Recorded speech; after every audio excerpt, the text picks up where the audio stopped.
Good morning, everyone. Welcome. Thank you so much for joining. I'm Jason Marzak, the director of the Adrienne Arsht Latin America Center at the Atlantic Council, and I'm delighted to be here today to be having this initial session with Minister Singh to be kicking off Latin Trade Week.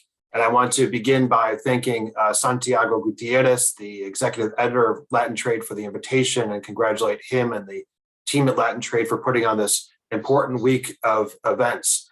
As I mentioned, I'm very delighted to be here, joined with Minister Ashni Singh, who has served as the Minister of Finance of Guyana since November of last year. Minister, actually, congratulations. I think you've now completed 1 week, 1 year in about a week or two. So congratulations as Minister of Finance. And of course, this is not your first time as Minister of Finance. The minister also served in this role from 2006 to 2015. He has also served as previously as Director of Budget in the Ministry of Finance, Deputy Auditor General in the Office as well of the Auditor General. So Minister Singh, wonderful to have you here. I know there's a number of people who are watching today who are very excited about the potential in Guyana, the trajectory in Guyana, and to hear your thoughts on it. So we will look over the course of this next half hour at Guyana's economic trajectory, plans to manage Guyana's incoming new wealth, investment opportunities, as well as the implications for the broader region. Minister, let me start off by laying the scene a little bit for our viewers, something that you know very well, which is the fact that Guyana's newfound oil and gas reserves projected to grow at an incredibly accelerated rate. I've seen World Bank projections that Guyana's GDP could grow upwards of 20% each year over the next few years. You probably have even more updated statistics than that. This is, of course, in stark contrast to Guyana's economic circumstance in the past, over the past few decades. It's a great opportunity for Guyana. And I'd like to begin by asking if you could provide an overview of how you see Guyana's trajectory from before oil discoveries to now. Sure. So thank you very much, Jason. First of all, let me thank you for your very kind welcome and for inviting me to be on this program. It's a great pleasure. And thanks a lot for your very kind remarks and kind introduction. You're absolutely correct that it's an incredibly exciting time for Guyana. We are poised for unprecedented and perhaps incomparable real economic growth in the years ahead. You quite rightly highlighted that we are in fact a world leader and a hemispheric leader now in terms of real economic growth. And you're absolutely correct too that there's unprecedented investor interest in Guyana, and we're seeing this literally every day. You ask about Guyana's trajectory before oil discoveries to now. And, if I were to look back, I would say that we didn't get here by accident. The economic circumstances in which we find ourselves today, the very favorable economic circumstances in which we find ourselves today, didn't happen by happenstance or by good fortune or by luck. It really is the result of a sustained effort over many, many years to create the conditions that would be ripe and necessary and prerequisite to strong economic growth. And if I were to cast my eyes back several years, if I were to look back, say, over the last 2 to 3 decades, I would say that we're coming from a point where at the start of the 1990s, Guyana was in fact an extremely poor country with very difficult economic circumstances. We had a productive sector that was very highly concentrated around 2 or 3 primary commodities. We had very limited international investor interest in Guyana, and the public finances were essentially bankrupt. That's now going back to the late 80s and start of the 90s. And we had starting from the early 1990s, we embarked on a journey to turn the situation around, to arrest the decay that had set in, and to completely turn the situation around. And this involved an effort on multiple fronts. It involved effort on addressing, first of all, the political environment, because no international investor wants to come to an environment that is politically unstable or that doesn't respect democratic norms, doesn't respect the rule of law, etc. And so, first of all, we had to address what I would call the political context, ensure that Guyana was a country that respected democratic norms, that we respected the rule of law, that we had the legal and institutional prerequisites to attract international investor. And in fact, it's a result of that work and the associated effort that we made to address the economic fundamentals, restoring growth, returning our country to some growth trajectory, notwithstanding that those were the pre-oil days, starting to diversify the economy, here again, even before oil. And I'm going to come back to some of that diversification effort and what it involved. And it's precisely because of that, and of course, restoring the viability and solvency of the country from the point of view of the public finances. It's largely, and I would be inclined to say almost entirely as a result of that effort, that Guyana once again became a place that was attractive for people to do business, both international investors and the domestic private sector. And so what you saw as we traversed through the 1990s and through the early 2000s, all the way up to about 2015, what you saw was a restoration of private sector, both domestic and international investor confidence in Guyana, and a return of the international investor community to Guyana, including a lot of the companies who are now in the extractive sector, who are now extracting hydrocarbons, or even in the non-hydrocarbon extractives like gold and other minerals. During that period, you saw a lot of these companies coming to Guyana, their confidence in the investor environment having been restored, coming to Guyana and starting to explore or ramping up their exploration activity. And so what we're seeing today really is a result of the foundation that was laid, I would say, during the 90s and the early to mid 2000s. Thank you, Minister. Sure. Minister, thank you so much. I think some of your key messages there is a sustained effort by Guyana to really be able to set the country in the position for which it's in now. And I want to go back to the business climate for local local producers as well as the international community. But actually, let's jump ahead a bit. I think it's important to look backwards to see how we got to the foundation that Guyana is in today. But also at the outset, I was mentioning the World Bank projections on Guyana's GDP growth over the next couple of years. So how are you seeing the next couple of years? Are you in agreement with those World Bank numbers? What are additional efforts that Guyana is taking to be able to set the country on the right, continue to set the country on the right growth trajectory? Absolutely. So you quite rightly pointed out that the World Bank is projecting us at growing at in excess of 20% annually in the next few years. We think those are very credible forecasts. They resemble very closely what we anticipate the growth outlook to be. I will say that just to give you a sense of what's happening on the petroleum side, as you know that, as many of your viewers probably know, we already have proven oil reserves in excess of 10 billion barrels. We're already producing at about 120,000 barrels a day.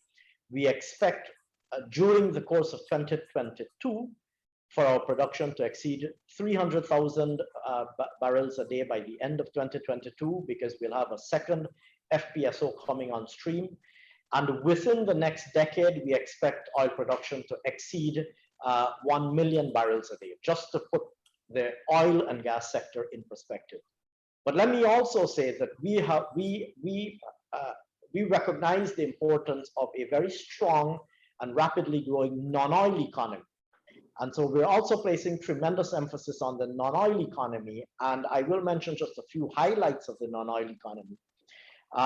There are a number of sectors that are showing tremendous and extremely exciting potential in the non-oil sector. So let me mention, first of all, non-oil extractive. So here I'm speaking of minerals like gold, bauxite, manganese, and other minerals.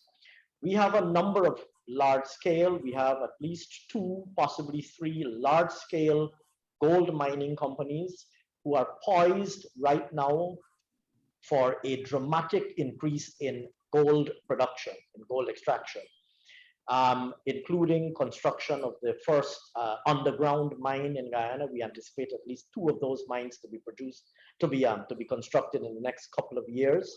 So we're going to see a dramatic increase in gold production. And in addition to gold, in other minerals as well, there's a manganese mining company that's also poised to resume production of manganese. And then in other minerals as well, bauxite, of course, has been a traditional sector. It's gone through some difficult times, but there are companies working on exploring at an advanced stage of developing new bauxite prospects. And so we expect that bauxite should also be able to enjoy some degree of recovery. So minerals, gold, bauxite, etc., will also drive quite a lot of this growth. But I want to mention also agriculture, because agriculture has also been a very, very strong mainstay of the Guyanese economy for many years. And we have the potential to be a large-scale producer of agriculture and food products. We have historically been producing primarily sugar and rice. This is cane sugar and rice.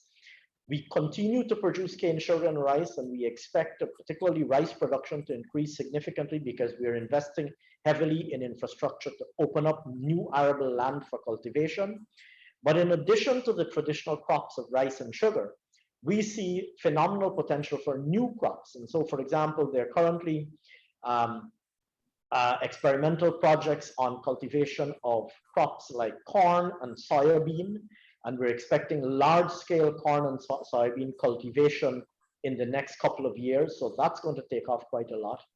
And in addition to that, we're working very hard to promote other crops, tropical fruits, tropical vegetables, livestock, etc. And so agriculture, there's a huge opportunity in agriculture, particularly from not just from the point of view of the productive activity, but also from the point of view of the food security imperative, And I'll mention just one more very quickly. Tourism is also a sector in which we have a number of unique natural advantages, a natural endowment that positions us very well for growth in tourism. And we're seeing unprecedented investor interest in tourism, including a number of new tourism properties. At a time when the worldwide tourism industry is facing a downturn, we have a number of companies breaking ground for new hotels, etc., across Guyana. Oh, that's great, Minister. I want to drill down a little bit more on the potential oil reserves, but also, as you mentioned, ecotourism. I understand specifically is a great opportunity for Guyana moving forward. Going back to oil and gas development, and of course, Guyana has across the hemisphere, its oil reserves is one of the top in the hemisphere, alongside Venezuela, Brazil. With oil and gas development comes, of course, certain challenges. It's a great opportunity, but also challenges. And one of the challenges with new oil discoveries, of course, is always how a country will handle the influx of cash and how that will be allocated to new investments. And of course, there's always that concern about the resource curse and making sure that a country that just has new oil discoveries doesn't fall victim to that resource curse. So I think our viewers would be interested in hearing your perspective on the measures that are being taken from the government's perspective to make sure that this does not happen, insofar as the plans moving forward for investment of the proceeds from this newfound oil and gas development? Sure, absolutely. You're absolutely correct, and I think the world is full of examples of countries where a large resource endowment did not exactly translate into the kind of development, sustained development that that one would have expected. And we're of course not unmindful at all of the risks that are associated with a large windfall from the resource sector. So you're absolutely correct about these risks, and we have, of course, been carefully studying global experience in this regard. I will say that we're taking a number of measures to avoid the perils of the resource curse of Dutch disease, including, of course, first of all, ensuring that we take all of the steps that are necessary to ensure that that we continue to have, like I mentioned earlier, that we continue to guard very carefully the competitiveness of our non-oil economy, to ensure that we have a very strong and growing non-oil economy, so that we're not solely dependent on any single sector, and in particular, we're not solely dependent on the oil and gas sector. So first of all, I want to emphasize the efforts that we're making on ensuring a strong, vibrant, dynamic, competitive, and growing non-oil economy. And so the non-oil sectors are going to continue to play a significant role in the economy going forward. And secondly, of course, ensuring that we manage the proceeds of the oil and gas sector in a responsible manner that addresses all of the concerns that are related to stability, sustainability, intergenerational considerations, etc. As your viewers probably know, we have in fact so far been saving the proceeds that we've accumulated from the oil sector. We have not touch those proceeds. It is our intention to establish a strengthened sovereign wealth fund, and we're going to be going to Parliament very shortly with legislation that's going to strengthen the framework for managing the sovereign wealth fund, which will of course see some of those proceeds help to address the current developmental imperatives, but will also ensure that we address the question of saving for future generations, addressing the intergenerational considerations. So this is an issue that's very much on our radar, and like I said, we're taking close stock of global experience in this regard to ensure that we get the benefit of the best of global experience, and that we also, of course, avoid the pitfalls that many other countries have encountered. Minister, a quick follow-up question. You mentioned the importance of looking at global experiences. Are there countries that are models for Guyana, countries that you might be looking at? Of course, Norway is often used as an example. Its socioeconomic circumstances and history are, of course, very different from that of Guyana. But are there other countries or experiences in particular that you've been looking at to see what could be adapted from those experiences? Sure. So let me say, first of all, obviously, that we have a very special relationship with Norway for a particular reason, particularly on the environmental side. You might know that we've partnered with Norway on the climate change issue over the years. And, you know, that's probably the subject for another discussion. Eco services and the global climate services that we've provided by our standing forests, and how we've partnered with Norway. We can come back to that, if not now in this session, on another session. But you are right that, I mean, often the Norwegian example is held up as you know, the global standard.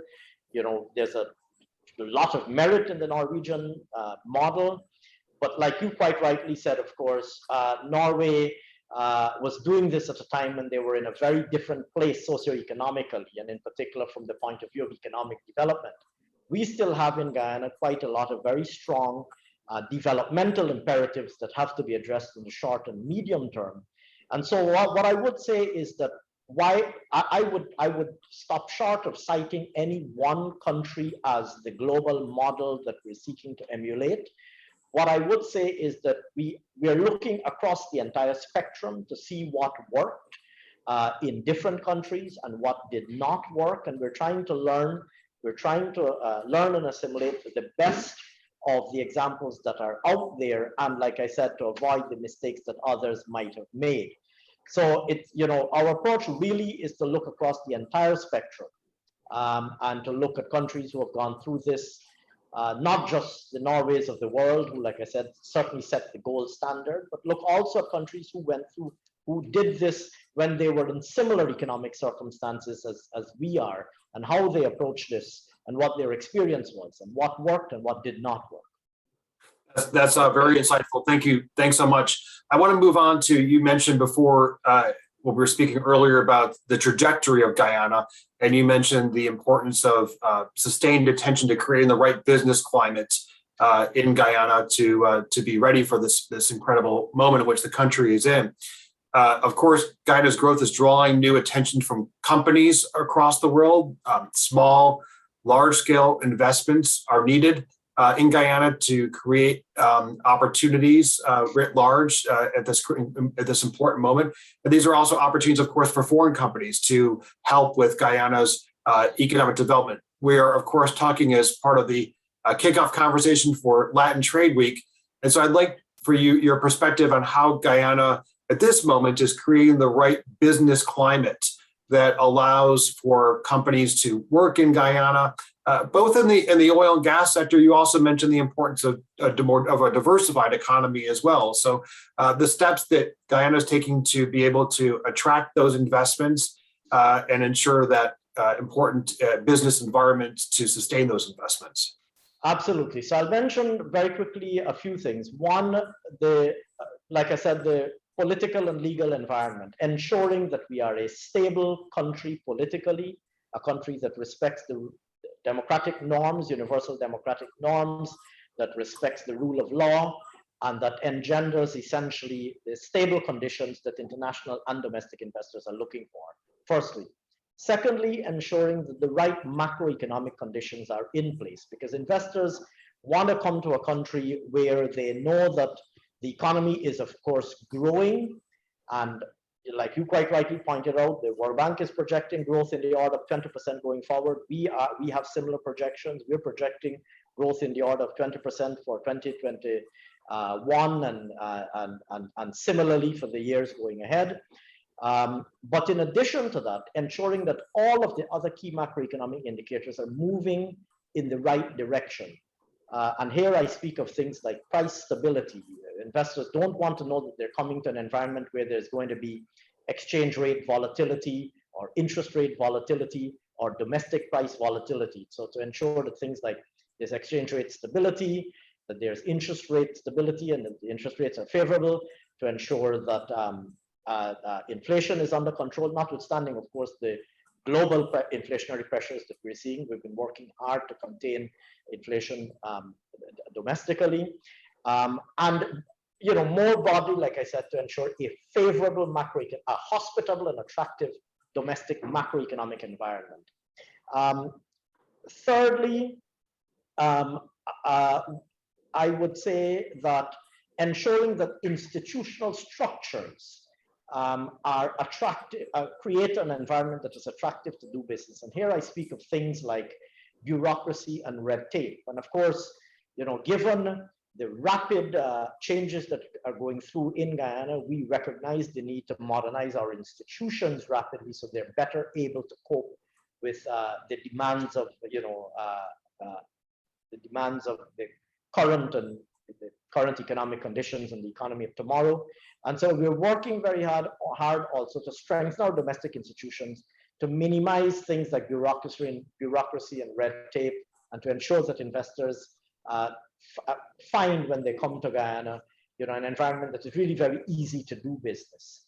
And thirdly, to ensure that fourthly, I should say, to ensure that we continue to communicate to the world the remarkable investment opportunities that do exist. And so we have, for example, revamped our office. We have a one-stop shop called the Guyana Office for Investment, which is the single agency established to facilitate both inward FDI and also to help domestic investors navigate the investment process where assistance is needed. And so we've revamped and strengthened that office as well. And they're doing quite a lot of aggressive communication on the investment opportunities that exist. And they're providing quite a lot of support, both to foreign investors coming into Guyana and also the domestic private sector.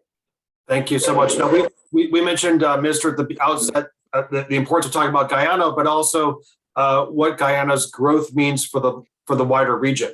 Of course, Guyana being a member of CARICOM. And I'd like to ask you, Guyana's growth, of course, it's likely to affect countries around it.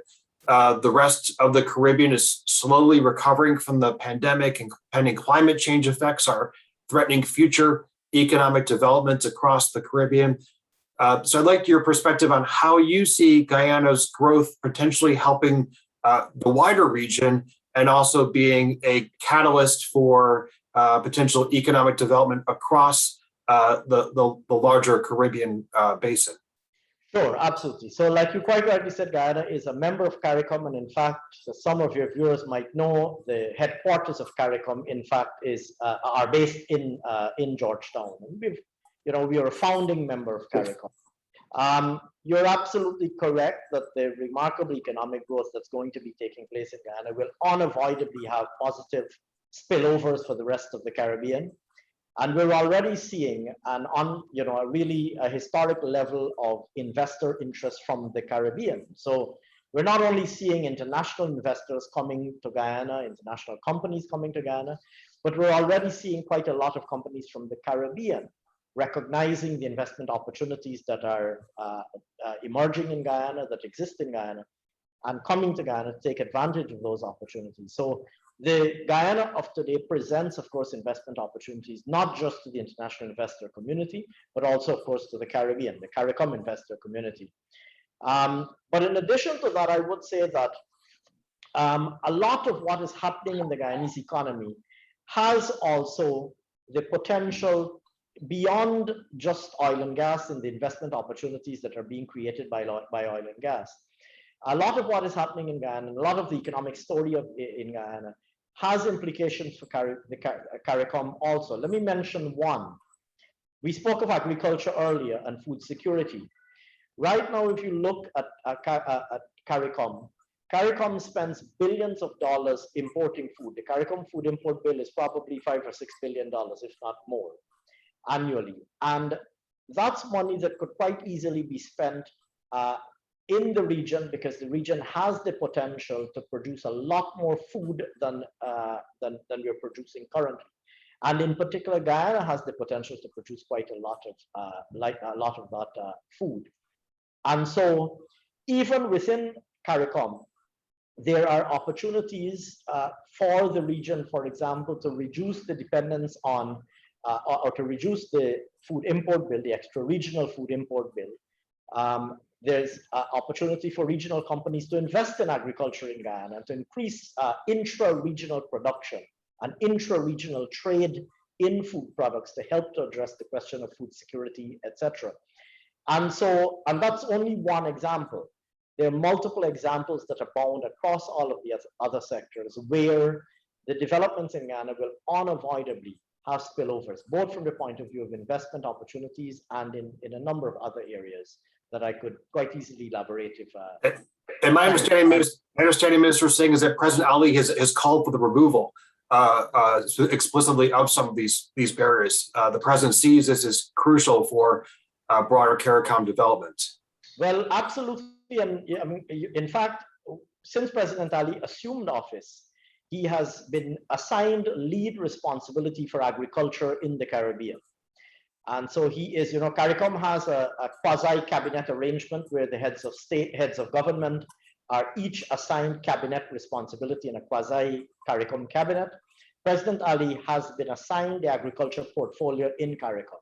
So he's CARICOM's lead spokesperson on agriculture, and he has issued a clarion call, a very loud call, for the region to dismantle as swiftly as possible all of the barriers that currently exist to intra-regional trade, including all sorts of things like sanitary and phytosanitary requirements that are archaic and obstruct free trade within the region. He's also called for things like the challenges with intra-regional transport linkages to be addressed as a matter of urgency, because poor transport linkages has historically been a critical impediment to intra-regional trade. And as you know, President Ali is also pushing very aggressively to address Guyana's hemispheric transport linkages, including in particular the bridge between Guyana and Suriname and the road from Guyana to Brazil.